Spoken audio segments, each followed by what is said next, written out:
Hey Raider Nation, Jesse Merrick here. We just got done with practice here at Raiders HQ. Obviously the big talking point today was the Raiders offensive line.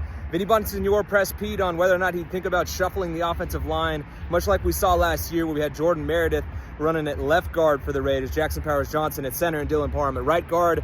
To that, Pete said that he would absolutely not consider doing that. He said they invested too much time in the guys being in their spots of where they are right now. So it looks like the offensive line is going to roll along in that regard. Now, in terms of Jackson Powers-Johnson, he's going to have a full week of practice now that he's officially out of the concussion protocol. He was last week, but they held him out of the game. So Pete said this is going to be a big week for him in terms of getting ready, ramping up. He said the competition there at right guard continues between him and Alex Kappa. Obviously, that's a weird deal. I personally do think that Jackson Powers-Johnson is one of their best offensive linemen, at least interior offensive linemen. Obviously, we know they have Colton Miller. But I think we do see Jackson Powers-Johnson back in at right guard.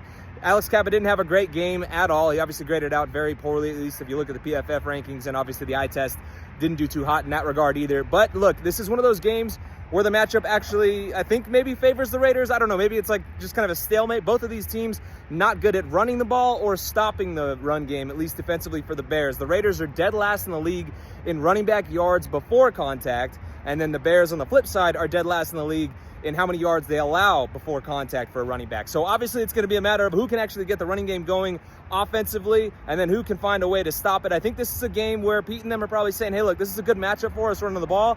Let's see if these guys that we have in those spots can actually get something going.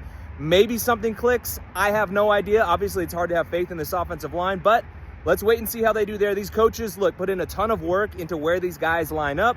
I think they're trying to give it at least a month of the season before they go really blowing things up. And I know that's frustrating for a lot of you fans, but it just seems like that's going to be the case. That's the way the coaching staff is handling it. So for more on this game, the matchup with the Bears, make sure you check out our last podcast. We had Clay Harbor on, who played in the league for 9 years. He actually now works for the Chicago Sports Network. He had a great breakdown of that matchup. And also keep an eye out for our next podcast dropping tomorrow morning. That's Thursday around 10 a.m. So we'll have that for you guys. Oh, anyway, thanks for watching. We'll be back down here at HQ tomorrow. We'll catch you guys later.